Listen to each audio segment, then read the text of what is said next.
Welcome, everybody, to another edition of the Winner's Circle Sports Betting Podcast. My name is Ross Benjamin of RBWins.com. Like every Wednesday, I'm joined by the gentleman on the other side of me. He's been around a long time, like myself, actually longer.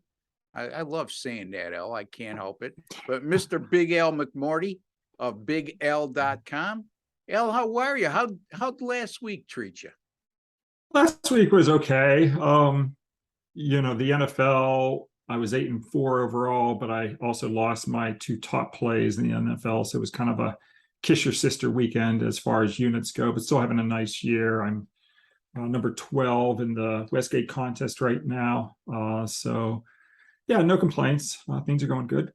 Well, you're right there in the money at that Westgate contest. So that's impressive in itself because that's a big payday for anybody who cashes in on that contest. And Al, I wish you nothing but the best of luck going forward. I'm sure you'll hold your own. And I'm hoping that maybe you end up on top of that list like you do. It'll be hard to do. I'll be happy to finish in the money. Yeah, there you go. All right. In any event, we're seeing some trends develop in college football and the NFL. College football last week in terms of the underdogs, where much to my chagrin, because on the one day I decided to go with all favorites in college football on Saturday. The underdogs last week in college football, if I have this correct, 37-12-1 against the spread, Al. And then the NFL, the totals, a lot of unders. Again, 10-4 to the under last week. Me and Doug talked about it the week before. It was 48-32 going into last week. So depending on the numbers you get, give or take a win or a loss or an under or an over, it's 56-37 to the under. I don't have the exact calculation on that, but it's well over 60%. I mean, is there anything that we could point to? Because we know when we see a cluster like this happen over a 6-week period of time, like it's happened, that eventually the odds makers will start making adjustments and lowering the lines. And then things tend to even off for the most part. It's not an exact science. But up until this point, Al, your general observation, if there's any, that you can conclude from why we're seeing all these low-scoring affairs. Well, I think the NFL, I mean, obviously it goes in cycles. We had that period, about 10 years ago where we had extremely high scoring games.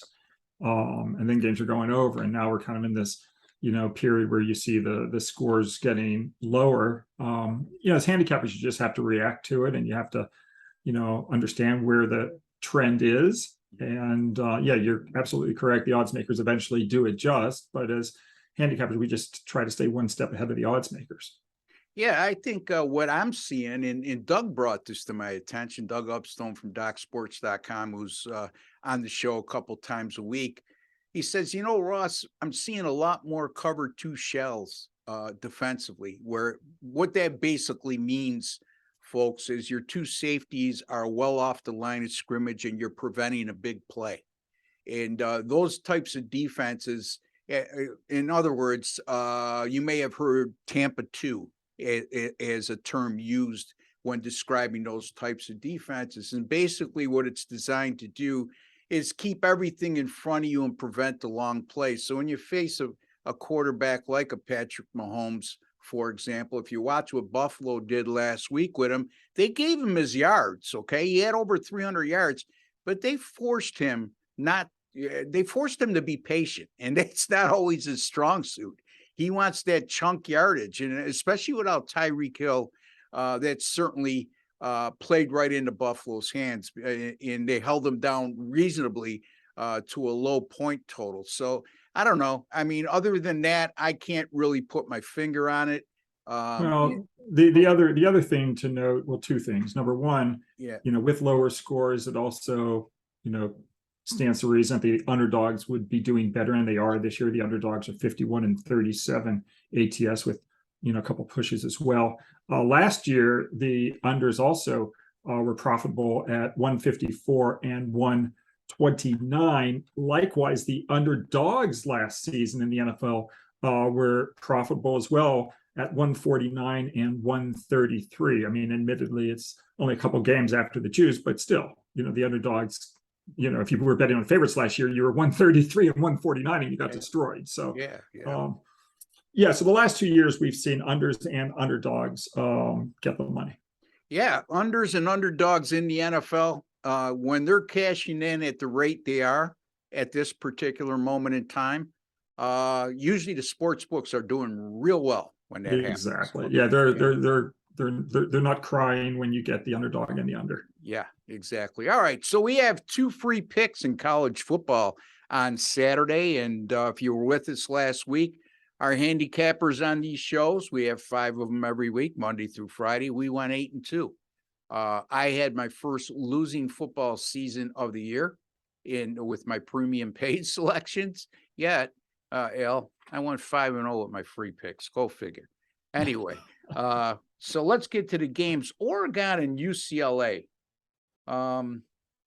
Interesting, real intriguing. I mean, Oregon a 6-point favorite in this game.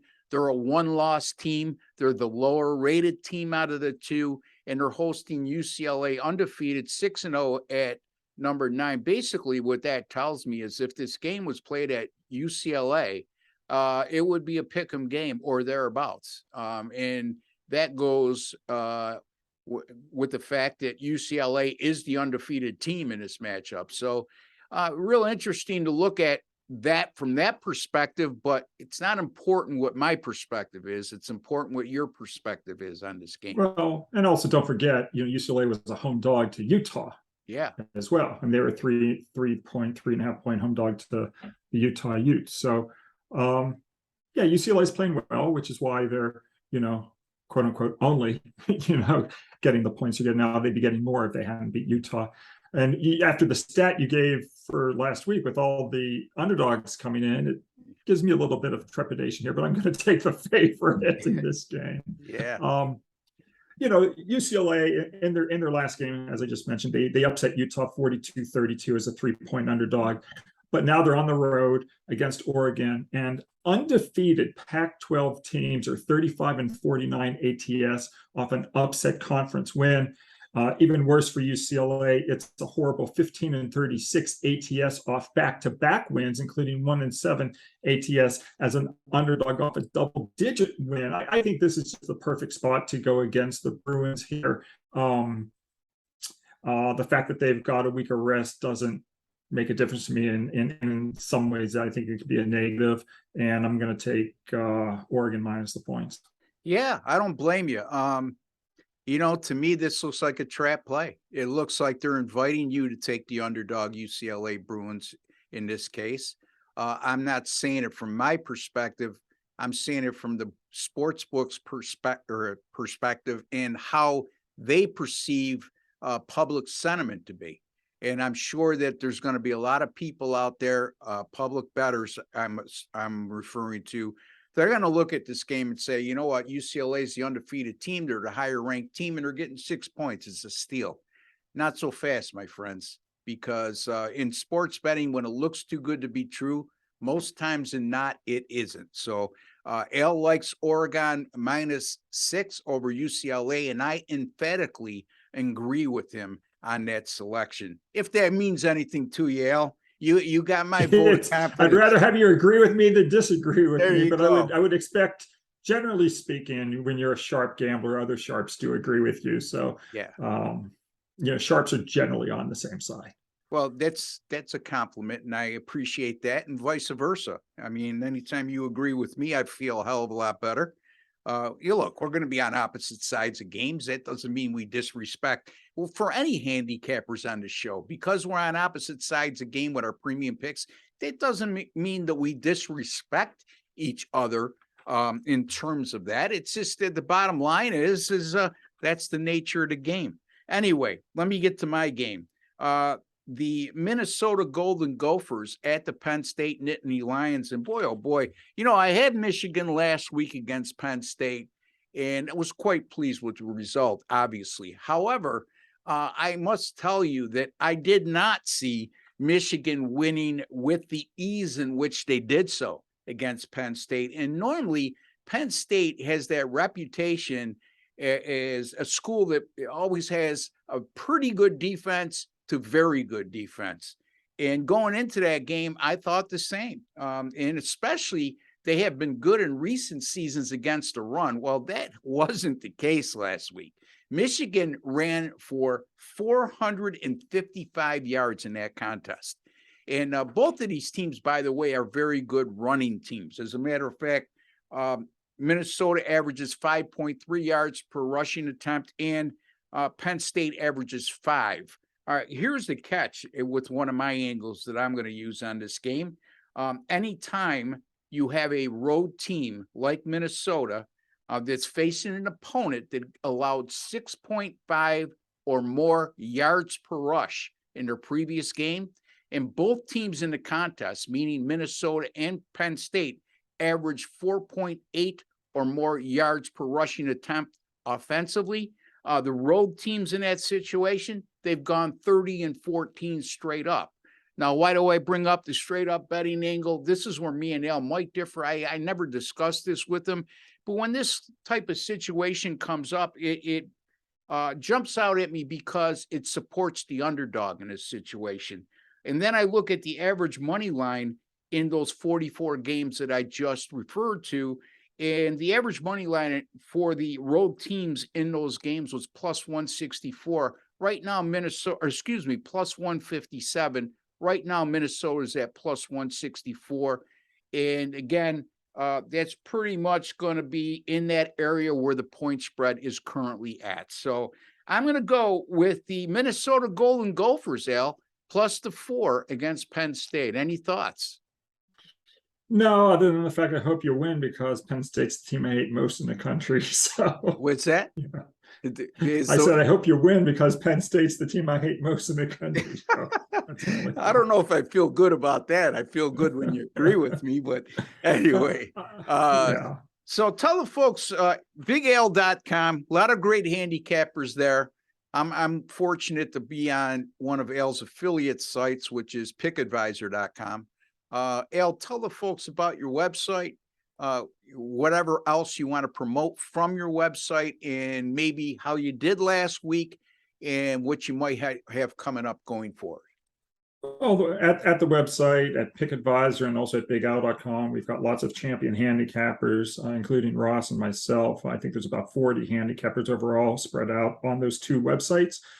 Great articles. We've got, just a lot of great information there. We also have that ESPN article at the footer of BigAl.com if you want to read about the database that Ross and I use. It was showcased in ESPN magazine back in 2010, so that's a great read. And this week, I've pretty much done my NFL handicapping, and it's the strongest NFL week I've seen this season. I will have at least 4 exceptionally strong plays. So I welcome folks to get on board. I'm in the midst of my 11th winning NFL season in a row. And basketball, of course, starts, for me anyway, my first basketball play today on Wednesday. Over the past 2 seasons, I'm up $80,850 based on $1,000 a play. I was ranked number 1 in basketball last season, NBA and college basketball combined by Sports Watch Monitor. So it's been great the last few years, and if folks want to check it out, just go to bigal.com. Yeah, Al has been one of the more consistent winners over the last couple decades plus, folks. It's not like this is something new.